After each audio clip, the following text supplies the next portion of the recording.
Good morning, YouTube. How you guys doing today? So last night I was listening to O'Shea's very interesting debate. The title of the video was, Does Africa Benefit African Americans in Any Way? And I wanted to not necessarily respond to that, but, give my opinion. And my opinion of the question is, yes, Africa does benefit African Americans in every way, but sadly, we can't even see the power that we have if we join together with the motherland.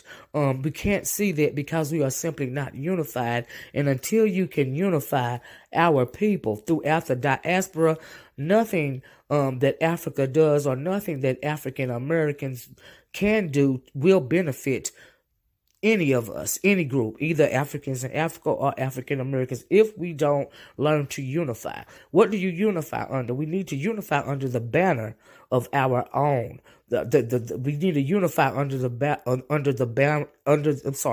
banner of melanin. And until we can learn to be unified on nothing more than the color of our skin, just like every other ethnicity, if we can't even learn to do that, if we can't even learn to love our people more than we love anything else, nothing that Africa could do for us and nothing that we could do for Africa would make any difference when it comes to the Anglo. Okay, when it comes to the system of white supremacy racism. Anyway, that was just my opinion. I thought the panel was very interesting. So I wanted to share a little truth with you guys. I'm going to play a video from Brother Leo Muhammad. Brother Leo Muhammad, if you don't know who he is from the London Study Group /NOI, Nation of Islam. And after that, I'm going to play a little from the late, great Khalid Muhammad. We have a lot of black leaders. We just don't know how to unify under any of our leaders. Haven't been able to do it in the past, don't know how to do it now,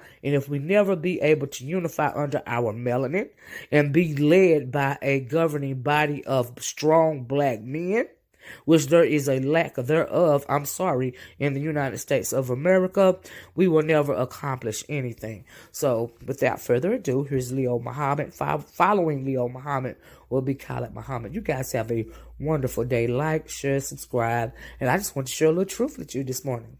Thanks. Intelligent question. It's a very, very intelligent question. Very, very intelligent question. And the question is, why are the Europeans so insecure about other people in the world? And why do you, after everywhere you go, you gotta kill and murder the rest of the people of the human family? Your history is written in the blood of the black, the brown, the yellow, and the red. Why are you so insecure? Do you know what brings about insecurity? On the names. What brings about insecurity is when you have a false concept of yourself. And the false concept of self is white supremacy. They believe that they are better because they are white. And as a result, see, when a man has that kind of silly mentality, Hitler had the silly mentality that the white man, the Aryan, is superior. So then at the Olympics, Jesse Owens kicks up all the Aryans. Hitler is outraged. He's angry. That's very simplistic. Yeah. Well, you need it to be simplistic. You need it to be extra simplistic. You see, they can't even take the reality. I know they can't handle. Look. When you take a brick, and you hurl the brick among a pack of dogs, only the dog who gets hit yelps. Think about it. So you hear a lot of barking. A dog just got hit by a brick. It's very simplistic because it's not complicated. The white man pushing white supremacy. That's why they would cut off our penis when they would lynch us. Penis envy. They're afraid of the black man because of our potency, because of our manliness. Because when you look at the black man, he's a real man. He's strong. So then they would have us as mandingos, fighting one another.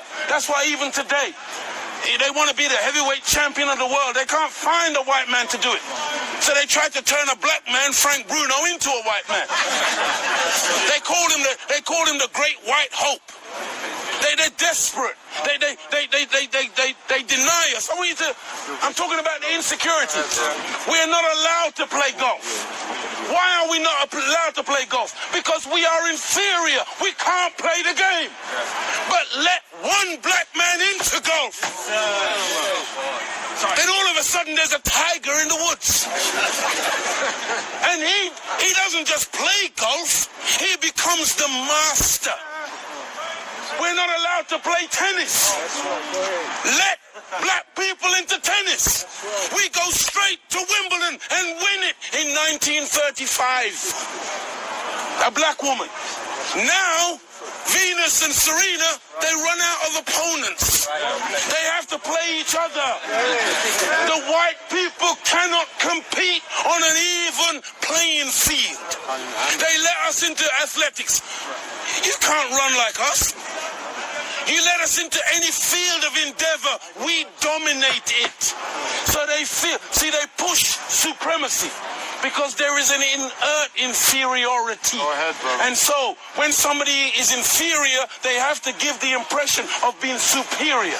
Hence all the weapons, hence all the artillery, hence all the media and the propaganda and the program of brainwashing the entire world into believing in their way of life as opposed to any other way of life. And they become very afraid of anything that goes contrary. And so every time a black man stands up for black people, Martin Luther King, shot down. Malcolm X, shot down. Patrice Lumumba, shot down. Steve Biko, shot down. Everyone. Nelson Mandela, they locked him up for 27 years. They did a documentary the other day. In the documentary, you got the white man in South Africa. He's now admitting that for the 27 years they had Nelson Mandela locked up. They said there was slow poisoning him to destroy his mental faculties. When they deemed that he was no longer a potent force, they let him out. Now they let him out and they get children to play music and they say, Nelson dance. And they show the world the great statesman, Nelson Mandela. Nelson Mandela, whose wife, Winnie Mandela, a warrior queen, kept his name alive and kept the struggle going for 27 years. Nelson comes out, they slander her name. Nelson leaves her. Now they target Winnie, because Winnie, when Nelson came and shook Margaret Thatcher's hand, and shook Reagan's hand, Winnie said, I'm not shaking their hand. They are the enemy. So Winnie wouldn't bow. Nelson would bow. So they said, okay, now we embrace Nelson. Give him to the world as the great statesman. Look, he's wonderful. Look, he smiles with everybody. He dances. Because that's how you like to see the black man. Dancing. See, Farrakhan don't dance. The Nation of Islam don't dance. We're soldiers. You don't like to see a black soldier. Because you think that your armies are so great. You ain't seen an army till you see the black man's army. That's right. You ain't seen discipline. See, you're afraid of the Nazis. You talk about the Nazis and their jackboots. You ain't seen marching yet. When you see the black man when he mobilizes, and you have never taken us on a no battlefield, never. You have only ever defeated black people via stealth, via divide and rule, via feigning friendship and coming in and then destroying us from within. That's over. That's why you don't see none of you in this circle. It's now very clear. It's now very black and white. We no longer are asking for acceptance. We no longer are asking you, love us. Can't you see we're human beings too? No, now we say, get thee behind me, Satan. Now we say, we stand with God. George Bush says, you're either with me or you're with the terrorists. We say to George Bush, we're not with you and we're not with the terrorists. We stand with God. Right.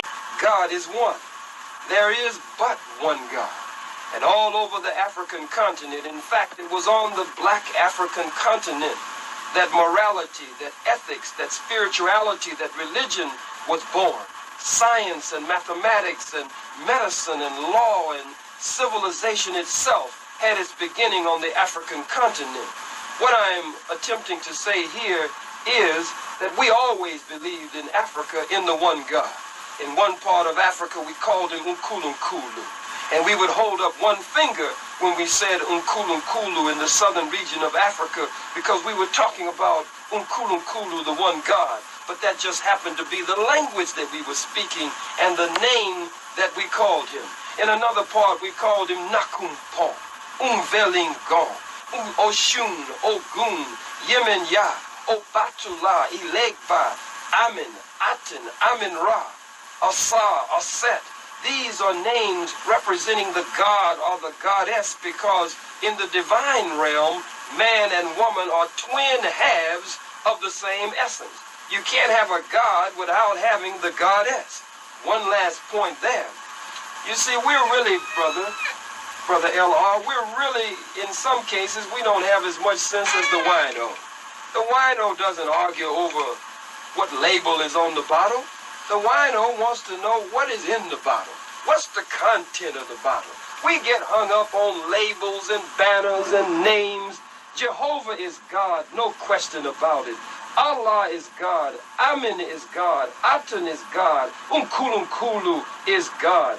And when we understand this principle and can go down the trunk of the tree of wisdom to root knowledge and stop getting caught out on the branches of branch knowledge, there we will find unity and commonality.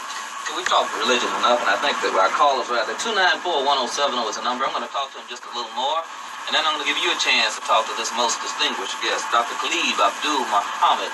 He is, in fact... Question is really centered to the brother, and if his study or his lifetime study, has he come across some of the same types of theory, and again, where he has recorded the history's beginning. My sister, I am very pleased to get your question also, and I hope that you will be out with us tonight.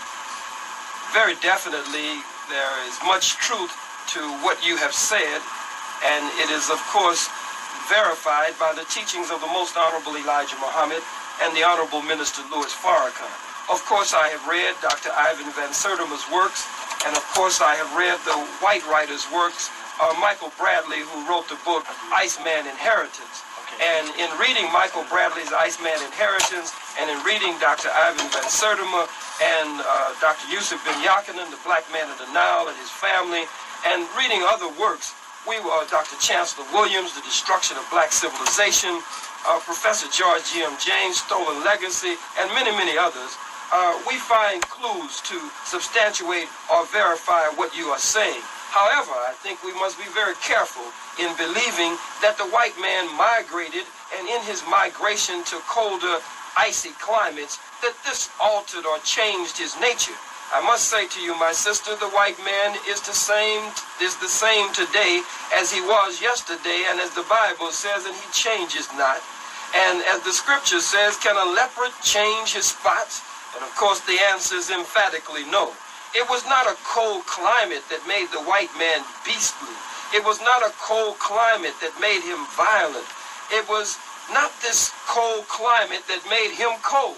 If we want to use a cold climate and say that because of the ice and the cold in Europe, this made the white man have to scramble to survive, and this made him more ruthless and devious, then what about the black man and woman who lived in what is called the torrid zone, where the equator, the imaginary line, runs through the center of the earth, and where the sun's rays at 14,072 degrees Fahrenheit strikes the earth, causing it to spin at the terrific speed of 1,037 1/3 miles per hour on its own axis every 23 hours, 56 minutes and 46 seconds. If that is the hottest place in the world, and that is where we live, then that means that those who live in a hot climate should have had to scuffle and scramble, and should have been made ruthless trying to find shade and cool areas, if those who lived in the cold climate had to scuffle and be ruthless in order to find warm areas. But you do not find that conduct. You do not find that mentality.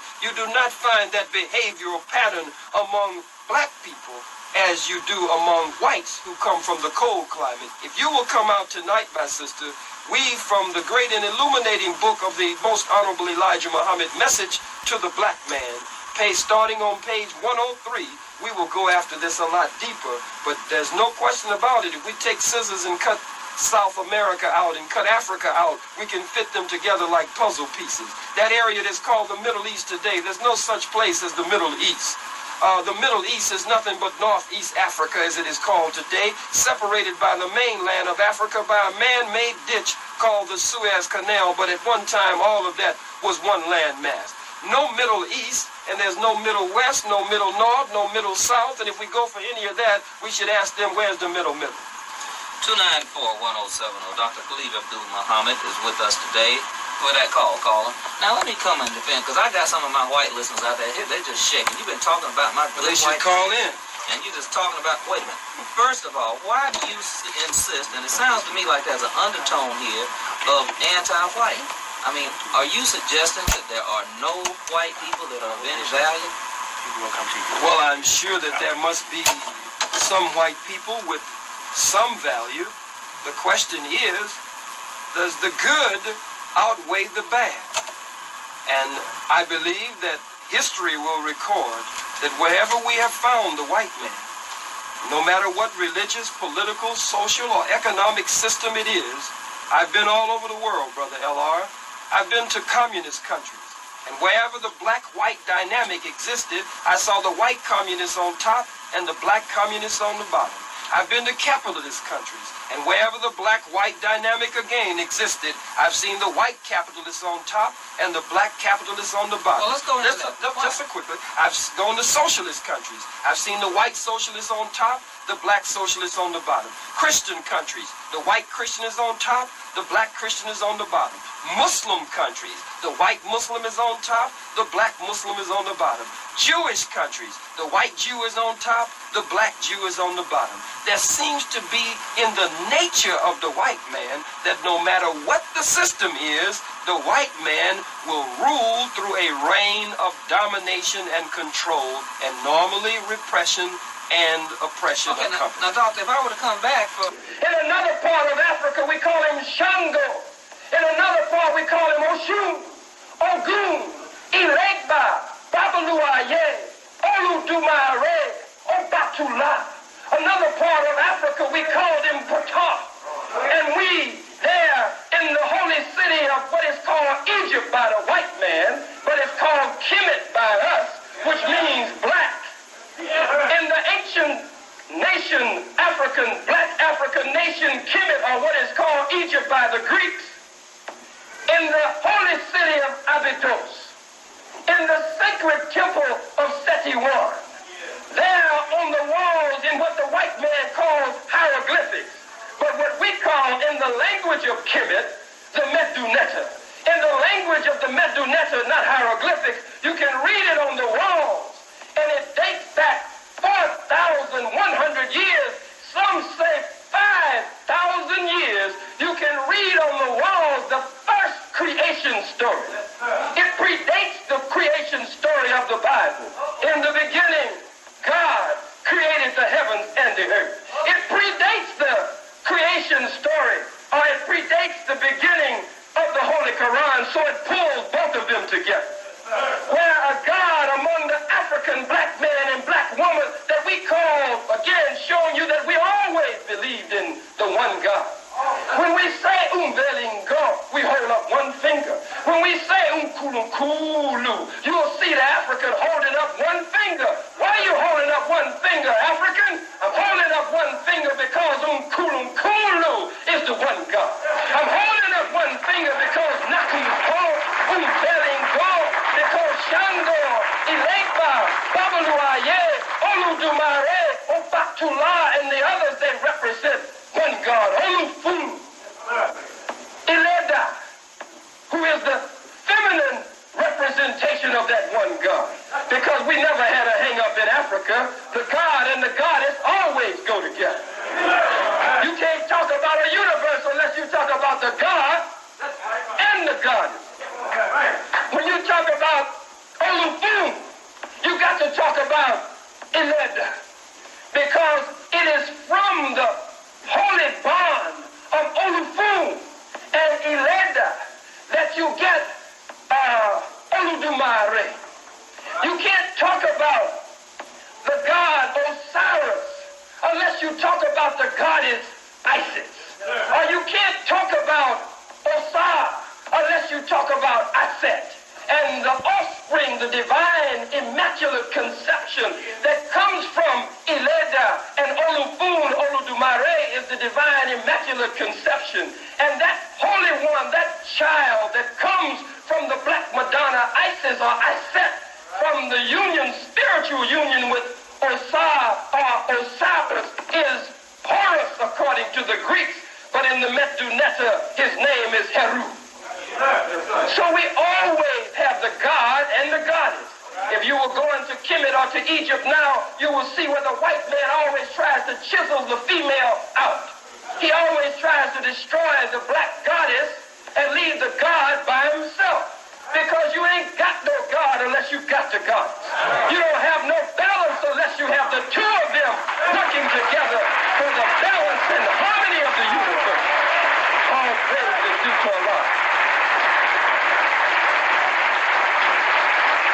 We're on the one God, and we're on the fact that we always believed in that one God.